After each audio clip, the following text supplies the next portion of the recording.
What is up, and welcome back to the 48 Men Podcast. Today, I have a very special guest. His name is Dan Bailey, and I'm so excited to have him on the podcast. He's a CrossFit Games athlete, a new husband, and a man of faith, and I'm just so excited for our conversation today. Dan, welcome to the podcast.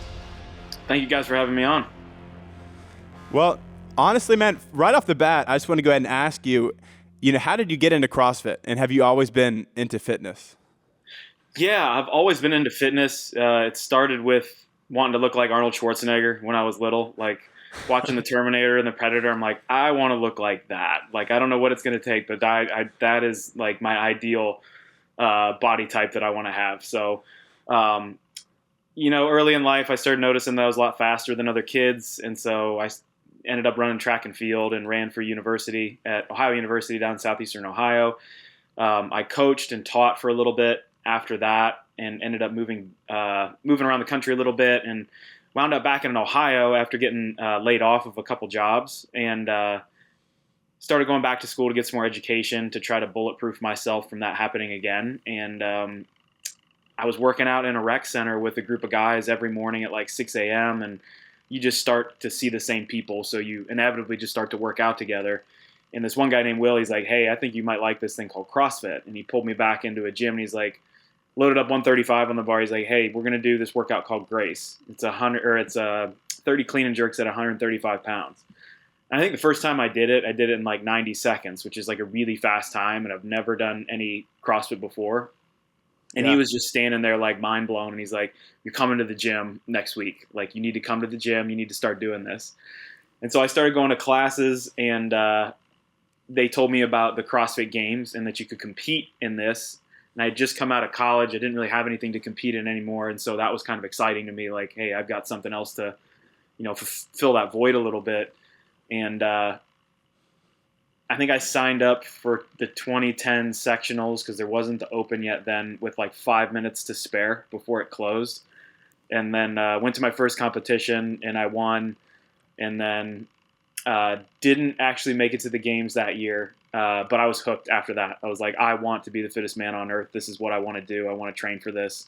And it's funny, like, it didn't make any sense at the time. Like, there's pivotal moments in my life where certain decisions don't make a lot of sense, but I know I'm supposed to do them. And I use those decisions or those times to reference when God spoke to me or God was telling me to do something. And it's like, I can write a list of things down of all the reasons why I shouldn't be doing this, but I just know that I need to do it. And so in that instance, I was living at home. I didn't have a job. I had just gotten laid off. I was working out once at the gym, then coming home and working out in my garage again, like spending all this time. My parents are like, "What are you doing? Like, why are you, like, what is going on?" Yeah. But then the next year I ended up winning the Open. I won the regional event, and then I took 6th place at the CrossFit Games, and everything just kind of steamrolled from there. So once I was down that path, it just opened up so many different unique opportunities and doorways and paths with like strength and conditioning and all this different stuff that I just kept walking through those doors that opened. Man, that is crazy. Like, even just to think about what you'd be doing right now if that one day your friend didn't say, "Hey, do this Grace challenge." Right. I know. Like, if I would have just been like, "Nah, that's dumb. That's not for me. That's not something I want to do. I think that's stupid," or something like that. Like, just a totally different pathway. That is crazy. That's like, even like, looking back at like things like that in your life from like a spiritual perspective, it's so cool to see God preparing you for things like that, even through track and field and being like, having this knack for wanting to be physically fit, even like Arnold, like, and then seeing all that transpire through your friend asking you to do that workout and then going on to compete in the games and like being super successful in that. That's just so awesome. Yeah, it's a childhood dream of mine was always to compete in the Olympics. I wanted to compete for the USA. Like, I wanted USA across my chest, and because I was a big fan of track and field. Like, every 4 years, Summer Olympics came around, glued to the TV, loved watching the 100-meter dash. Carl Lewis, Mike Powell, Mike Johnson, like, just Maurice Green. I loved watching the Olympics and wanted to be a part of that. And then obviously in college, like, I knew at some point, like, hey, you're just not fast enough. Like, you're not good enough to make it to the next level. That's just the reality. You know what I mean? Like, that's just what it is. No matter how hard you work, you don't have the talent for that. But fast forward, I don't know, 10, 12 years, and I got to compete in an event called the CrossFit Invitational, which was USA versus Europe versus Australia and Canada.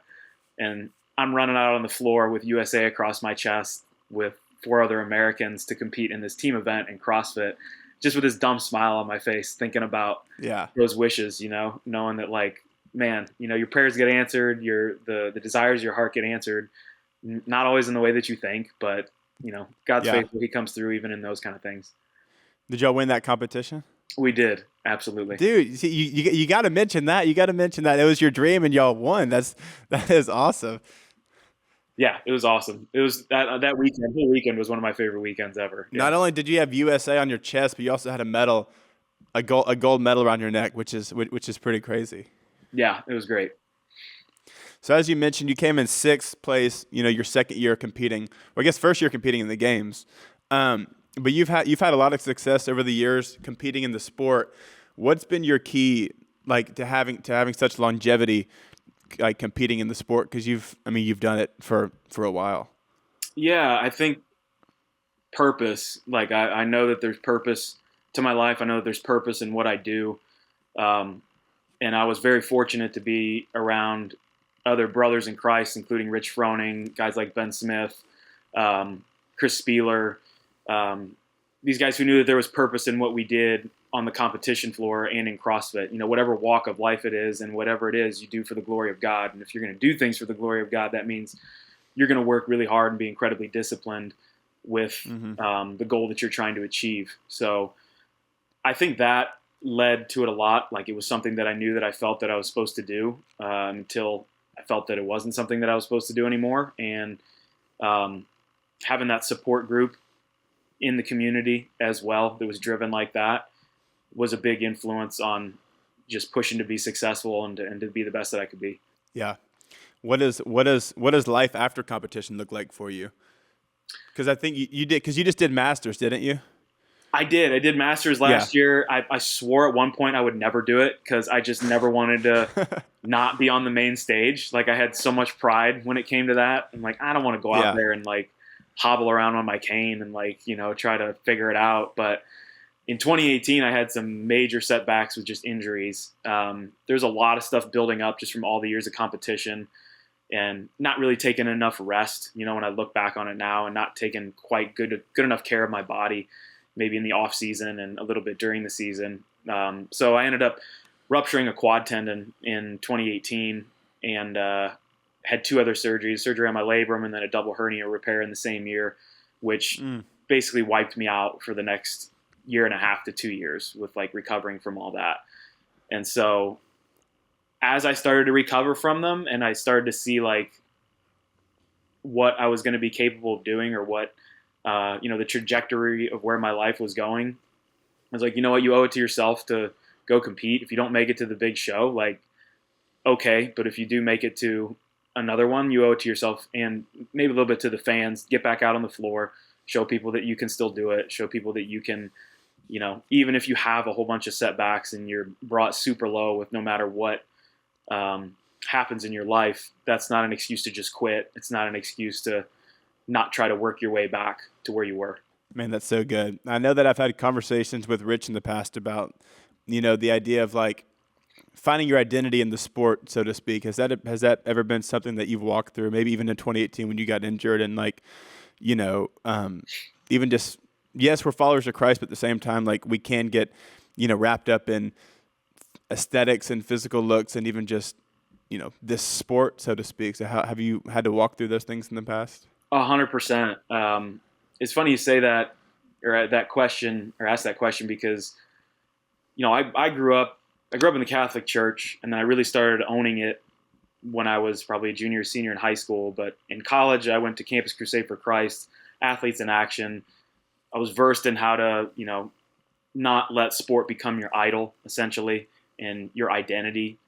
And even though I knew all those things, or I knew the verses, I knew the scriptures, I knew what God believed in me and what, who I was in Christ, when it really got taken away from me, like, I didn't really realize how much I still held on to that as part of my identity of like who I was and what I thought made Yeah. me important and special. So it took a little while, but like after all that happened, like through 2019, I was super depressed.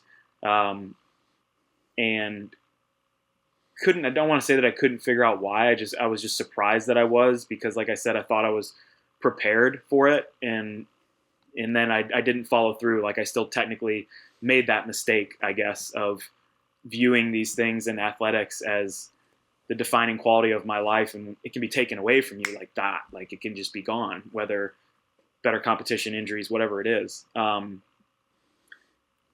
so, after looking back on it and having some time to like process all of that and that whole situation, and talk through it with my friends and mentors and all those things, I come to realize that for some reason, I thought that being versed and being studied and knowing the Bible, knowing God's word, following Christ somehow meant that I was going to be immune to some of these things, like to some of the hurt, some of the sadness, some of the things that came along. And it's like, that is just not true at all. Like the reason that you're, knowing who God is, and the reason that you're following this path is because it's coming no matter what. It's coming to everybody, on some way, shape, or form.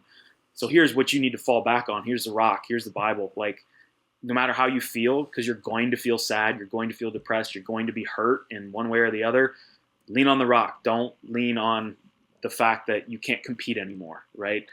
So I did struggle with that, even though I was ready for it, even though I was prepared for it. It was still a struggle, but I had those things to help me pull me out of that season of life. Yeah, that's so good. My first guest I had on the podcast was Adam Klink, and something that he said that really stuck was like the idea of train for performance and not for aesthetics. And I know that there's been a time in my life where I've been so consumed, and even like you said when we first started the podcast, you want to look like Arnold, like. And for me, I was like, dude, I want to look just like Chris Hemsworth. I saw Thor, and I was like, I just want to be jacked, and I was like, I just want to have that physique. And I got to a point where like I was, working out so much, I was like neglecting friendships in the sense of like I wasn't going out to eat with friends because I was going to make chicken, broccoli, and sweet potatoes, and like some of my friendships suffered because of that. And I've even just had people on the podcast talk about like how can you get to a point where like you don't be so consumed with the aesthetic standpoint of like working out just to look good and be in shape, because it's not a bad thing, but I think it gets to a point where it's in vain of like, if that's consuming your mind, like if that's all you can think about is I need to look like this, because I mean, there's always going to be somebody in better shape. There's always going to be a picture that you see that might be edited that you don't know, like, and I think you just create this rabbit trail of like trying to achieve something that might not even be physically possible for you. So really, my question is like, how would you encourage somebody who struggles with that idea of like the aesthetic side of like training to only look good and not just because they thoroughly enjoy it? Because I think it's such a destructive pattern when you go down there. Yeah, I mean, I would definitely echo what Adam said. Coming from the CrossFit background, we train for performance, we train for PRs and workouts, we train for all those different things. And if you're achieving those, the aesthetics will come. But like the biggest thing that I think in looking back on a career in athletics is you're not going to build your memorial in a day. You're going to build it daily. You're not going to get somewhere in a month or 2 months or 3 months. Like if there's a particular look or you want to get your biceps bigger or whatever, like all those different things, it's like anything else. It is a major process. For some, it's a little bit less than others. And that's for anything in life. But the daily just habits are what's going to get you to your end result. And it might take you a year. It might take you 2 years. It may take you 5 years. But being disciplined to keep going and keep putting one foot in front of the other, inches add up to miles kind of thought process is something that I think people lose sight of. So they get really, as much as people can get tangled up in the aesthetic and get tangled up in certain desires and some of those things, I think one of the bigger problems is I want to be there now, and I want the hack, and I want the life, the 15-minute body and all of those things. It's like, that's not real. That doesn't exist. That's the same as the airbrush picture that you're talking about is some thought process that I'm going to get there in 1 month, or here's 8 weeks to a completely shredded 6-pack. Meanwhile, you're 20 to 30 pounds overweight. It's not going to happen. And that's not what that is. Yeah. It's not real. So Yeah. Realizing that, I think realizing that it's a process, and that everyone from the Arnold Schwarzeneggers to the Michael Jordans to the Rich Fronings, Dan Baileys, whoever, it has been a lifetime of making those small choices every day to be a little bit better that got them to where they are, got them the goal that they wanted to achieve. Yeah. I feel like this would be a good question to ask you. I just had this thought because I've heard people, because I don't want to just assume that people who are listening to this podcast are super into fitness or super in shape and all those things. I'm sure there's somebody listening who's, out of shape and who drives by a gym and resents it in the sense of like, they go in, they feel judged for not lifting enough weight or for not, performing, so to speak. Like what's a good, if you're a beginner and you want to get into fitness, where's a good place to start? And even just for the person who, is embarrassed or ashamed to walk into a gym. Because I've heard plenty of stories of like, I want to be in shape, but I don't want to go in the gym because I feel like I'm going to get judged for going to work out. Yeah. I would definitely plug a couple things. One, your local CrossFit affiliate, if you can find one, if you have one near you. Almost everyone that I've been to, they are so excited when somebody just wants to come in and get started, right? That fires up any local CrossFit affiliate owner, because they know that they can get you there, and they understand that struggle. And so in group classes and shared suffering classes, there's not a lot of judgment. Everybody's in there together. One of the coolest things about a CrossFit class is that everybody's cheering on the last person to finish the workout. So those things are really appreciated and really elevated, I think, in the CrossFit gym. Another place is honestly one of the companies that I work with. Is First Form, and their app. They do these awesome challenges every quarter, basically, where they give away $50,000 to somebody who just loses a bunch of weight, somebody who is dedicated to being in their app, doing workouts, making lifestyle changes, and betters themselves in a whole bunch of different ways. So, and they'll reward that. And there's so much help inside of that app for a very low entry level dollar amount, that it's super impressive. It gives you a plan, right? It gives you a plan. Like, so if you're going to go to Lifetime Fitness, if you're going to go to a gym and you're a little bit afraid because you don't know what to do, that's a great place to start too. I have my own training platform called alwaystrain.com. We do the same thing. So if you're intimidated about going to the gym and don't know what to do, there's plenty of explanations in there.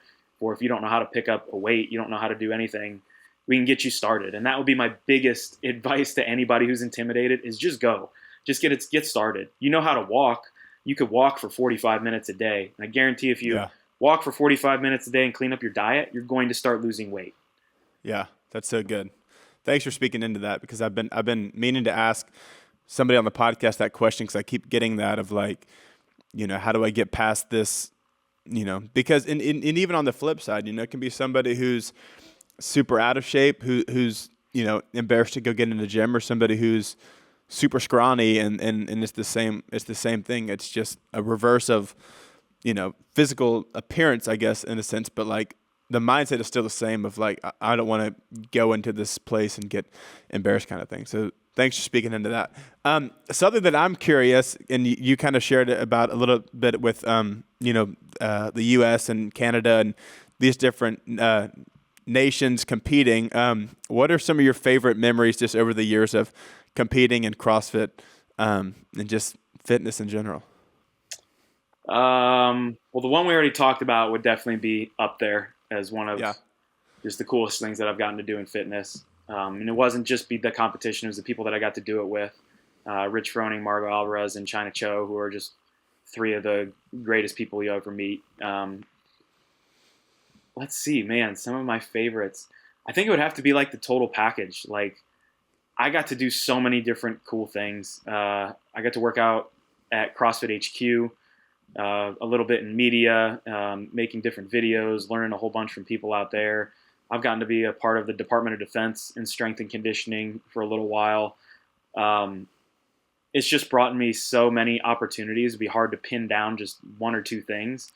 Outside Well, of that those event, those, actually, those you just shared, those are pretty awesome. yeah, no, those are amazing. Yeah, and it was all to, again, at the time, a lot of the decisions I made at the time didn't make sense. They only made sense Yeah. after it was done or after I actually made the move or went and made that decision, because I saw the value that came from it, and I worked really hard to do a good job with it. But one other thing that pops into mind, there's actually a picture on the wall behind me of it, but I think it was after like the 2015 games, and this is only because I made all those decisions to dive into fitness and dive into the CrossFit games and everything. I did a motorcycle ride with a group of games athletes, and Dave Castro and a couple other media people that I'm pretty close with. And it was one of the most funny, hilarious things I've ever gotten to do ever. Oh, And it that's was so awesome. much fun. Like just a That's group of awesome. dudes riding around on motorcycles, camping every night. It was Yeah. fantastic. It's definitely a highlight of Yeah. that whole experience. That's awesome. Well, as disciplined as you are physically, how do you feel like that translates into being disciplined spiritually? Oh, big time. I mean, it's the same kind of thought process. Like if I want to back squat 460 pounds instead of 440, I have to come up with a plan, and I have to work that plan every day. And spiritually, that's no different. If I want to, now be a better husband, if I want to be a better friend, if I want to learn how to pray better, if I want to learn how to do anything in that realm better, I need to come up with a plan, and I need to execute on it. And again, the quote that I mentioned earlier, you won't build your memorial in a day, but you will build it daily. That just always comes up. And I actually got that from a pastor out in Fresno, California named Brad Bell, who's a pastor of the Well Community Church. And that's always stuck into my mind, that, and especially coming through all those injuries, is it's not going to be done in a day, but it is going to be done daily. So come up with a plan and execute every day, and it's okay if you every now and then you take 2 steps back. That's going to happen. You're going to fail. You're going to have tons of failure, whether that's physical or spiritual goals that you're trying to reach. And also learning that those things are part of the learning process, and that failure can be good. It teaches you something as long as you learn from it and correct the path. Yeah. Do you have any routines that you try to put into place? Because even like before the podcast started, we talked about our lifestyles are just very sporadic and pretty crazy. Are there some routines that you've kind of put into place that you try to keep up with to maintain that discipline spiritually? Yeah, the last few weeks I've lost track of it just a little bit, admittedly, but waking up super early. So getting up around 4 and open up the Bible and reading some other kind of book that might reference scripture or Bible study, and then going to work out at 5 was my routine for quite a while there. And just getting up early in the morning and getting my feet on the floor. That was pre-marriage. That was pre-marriage. That was pre-marriage. The past 3 weeks have been a little bit different. Now you have more cuddle time. Right. Now it's a little more comfortable to just hang out in bed for a little bit longer. So sorry, you can continue. I had that thought because I was like, because even for me, like I'd like to try to get up early to go work out, but I also enjoy, sleeping in with my wife. That might be too much information, but that is a hold up for me to get up and go super early. So yeah, no, I like to say people have trouble waking up early, and like I just don't have the motivation. I just don't have whatever it might be. My thing's always just get your feet on the floor. So when the alarm clock goes off, put your phone or your alarm clock somewhere where you have to get up to turn it off. And then, once you just pull the sheets off and get your feet on the floor, the first 5 minutes is awful. Like it's brutal. Just every morning it's gonna suck. That's just what it is. Yeah. Like that's part of the process. Well, that's encouraging to hear that it really doesn't get better. So. No, it honestly doesn't. Like waking up that early constantly, it always is a little bit of a struggle. I guess it gets a little easier in the sense when you start reaping the benefits of it, because you understand then what is so great about it. But feet to the floor is my thing. Get your feet on the floor. First 5 minutes is rough, but then you're good. You're good after that. Well, after having a newborn, when I see 4 on the clock, I get about 4 more hours. See, I get excited when I see 4 because I'm like, I get several more hours. I'm not excited in the sense because she's screaming and I'm awake at 4, but I do have the sense of I get a few more hours of sleep when I see 4 o'clock. Yeah, that's a whole nother level right there. I'm not there yet, but yeah. Yeah. Well, so you mentioned earlier that you grew up Catholic. Where did your relationship with Jesus start? Have you always kind of been religious in that sense, or was there a moment where that kind of switched for you? No, it's actually part of my testimony. I grew up trying to be a goody two shoes, so always wanted to please my parents, and just was so focused on trying to do the right thing all the time, which is way more of like a religion than a relationship, right? Like Mm-hmm. it's Yeah. there's a big difference there in just trying to be a behavior specialist and making all your behaviors proper, rather than trying to have a relationship with a living God. And I would think that I made that decision, or I made that distinction probably around my junior year in high school. So a lot of my testimony is, I mean, I grew up in a little slice of heaven on earth, this place called Uniontown, Ohio. I had a great school. I had great teachers. I had phenomenal parents, great brother, great family members. You know, I had nothing really to complain about. Obviously, there's always little struggles in there, but compared to most people, things were great. But the thing that I always say is that God didn't really have to save me from drugs, alcohol, abuse, anything like that. He had to save me from myself, from thinking that I could do it on my own, and that I could be good enough, and that I could correct every little behavior and walk this tightrope of perfection somehow, and think that that was going to be good enough to please God. And it's not. It's never going to be, because I'm never going to be able to meet that standard. I'm never going to get there. Nobody can. There's only one other person can, and that's Jesus Christ. So having that revelation and understanding that changed my life big time right around my junior year in high school. Man, that's awesome. Yeah. That's so encouraging, because I know that, because even like what you just said, like, you know, because even part of my, like, Jesus did save me from super like a pretty reckless past, but at the same time, like, everyone I feel like is saved from themselves, because, like, you know, like, and it's so weird, like, even when you are living a certain lifestyle, you know, you still have that mindset of like, I can still do it on my own. And which is, I mean, Romans 3 says we've all sinned and fallen short. So, like, nobody's good enough. Like you just said, Jesus is the only one that's ever lived a perfect life. Nobody's ever been perfect. Nobody will ever be perfect. Which is why we all need a savior. That's why he came. That's why he died. And that's why he raised. Because none of us could do it on our own. And that's just that's such a cool testimony. Even just you having the realization of, like, I still did all the good things, but Jesus still needed to save me from the idea that I could do it myself.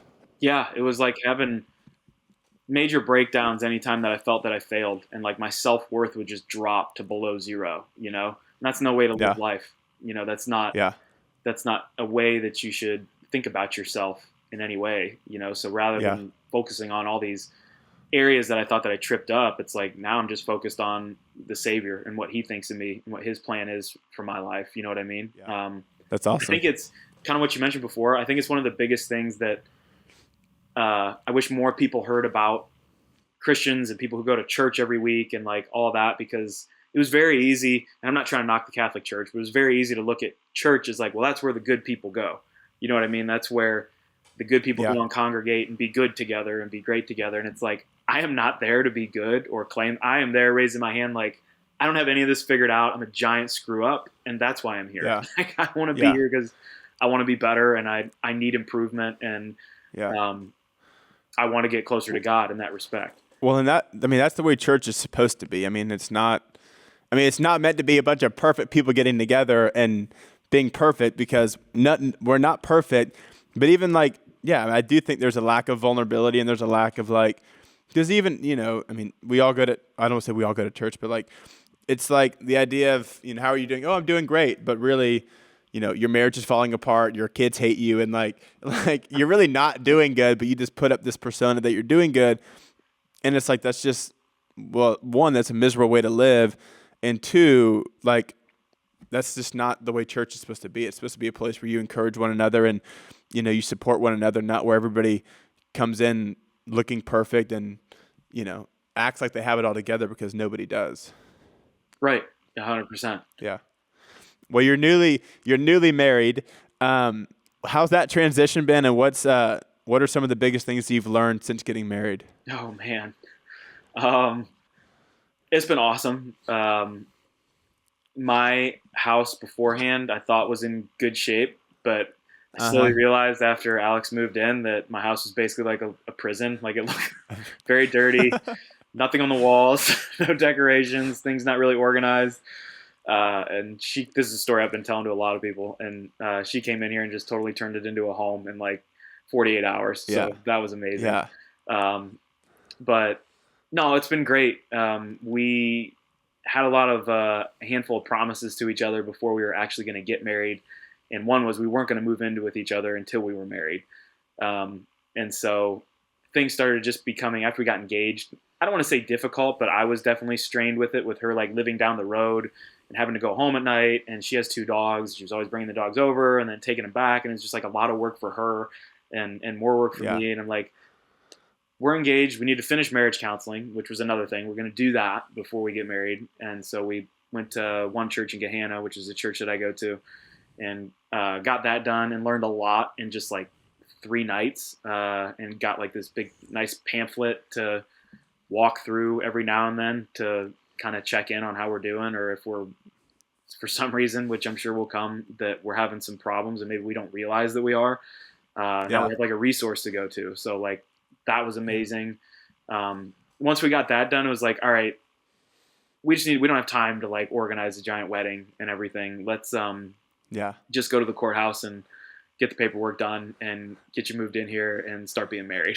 So Dude, that's so awesome. I think it was like right when COVID hit, I had a bunch of friends postpone their weddings, and it was going to be like they were postponing it to like I don't know when, and I was like, okay, that if you want to postpone the ceremony, that's fine. You just need to go to the courthouse, get married, like actually do it, yeah, and then you just have the wedding later. I was like, I could not imagine having this date planned and then that date is not going to work out anymore. And now, who knows? We might get married in a year. I was like, no, just go to the courthouse, get married, and then if you want to do a ceremony later. that's So exactly what, I love that you went and just did it. that's exactly what we're planning on doing. We're hoping to have like a ceremony this summer or in September, I think, Yeah, is what we're looking at. So yeah, that's awesome. yeah, And I love that you talked about marriage counseling, because even just for me and Sadie, marriage counseling was the biggest blessing, and I think a lot of people neglect it. And even just counseling in general, I think people can view counseling as a weakness in general, but counseling is one of the greatest things ever, and especially marriage counseling. There's so many things that you don't know going into it, and even just from a like a communication standpoint, it's so beneficial to have somebody walk through and like bring insight into the fact that like you're 2 completely different people with different personalities, different upbringings, different perspectives, and like how those mesh together. I mean, everybody needs to do marriage counseling. If you don't do marriage counseling, then I can't advise you enough to go do it, because it's yeah, very beneficial. yeah. It's like looking at the commitment that you're about to make. I don't know why you wouldn't want to go do that. You know what I mean? Like I don't know. This is Oh supposed to yeah, be a lifetime commitment between you and another person till death do us part. Those are some yeah, heavy words. Like, why not take a couple days? heavy, Like, heavy. Yeah. Go see what you're getting into before you say till death do us part. right. Well, one thing you have in your Instagram bio from the Bible is Acts 20:24, and I'm just going to read it real quick because I think it's such an awesome verse. But it says, "But I do not account my life of any value, nor as precious to myself, if only I may finish my course in the ministry that I have received from the Lord Jesus to testify to the gospel of the grace of God." First off, I just love that verse, and I was just curious, why is that verse significant to you? Um, it really, I can't remember. I couldn't tell you the year, but that kind of became one of my times cruising through the Bible. Like it just struck me and hit me really hard. That, I mean, I don't know. I just love the message that it sent, especially I consider my life worth nothing to me. It's like, wow, Yeah, that if I want to walk with Christ, that's a way that I want to do it. And that's a way that, it should be done, putting his wants and his needs and those kind of things over my own. but yeah, it just kind of became a life verse for me and something that I always thought about and wanted to live up to, and held that one with me. It was probably one of the first passages outside of some gospel passages that I actually was able to memorize and repeat over and over and over again, Yeah. just because it stuck out to me that much. Yeah. Well, I love that. And I do think that, I think that's something that we can lose sight of in the sense, I mean, that's when Jesus says, pick up your cross and follow me. So there's this idea of like, putting to death your life in the sense of like, it's no longer I who live, but Christ who lives in me. So there's this like putting to death of my old life, and now I'm going to be resurrected to live a life with him. And in that, I really do account my life as nothing. And it's not like I don't know, I think people can like, that's not like a restrictive thing or like a something like that, but it's the beautiful thing of like, I can't save myself. Jesus died for me. Jesus lives within me if I'm a believer and if I have the Holy Spirit. So now I can't account my life to anything because I'm not living anymore. That person who used to make those decisions, who used to do those things, died on the cross, and now this person that lives now is a new person. So I kind of have to account my life as nothing because Jesus is the one that's living. Yeah, and I mean that attitude and the way that I've applied it, I mean, has like changed on and off like over the past 10 years. Obviously, like when you take that verse, it's not like a one pathway or one path to walk down in terms of what you're doing in life. It doesn't just necessarily mean that like, okay, well, I was being a CrossFitter or I was doing really well at CrossFit and being a games athlete, and well, now I'm a Christian or whatever, and I changed my old ways are gone, and now I'm going to become a priest. It's like that's not what that means. It just means wherever you happen to be, walking in Christ wherever you happen to be and whatever you're pursuing, and pursuing it in perhaps a different way, like we mentioned earlier before, not just so much for yourself, but for a greater good. Yeah. Yeah.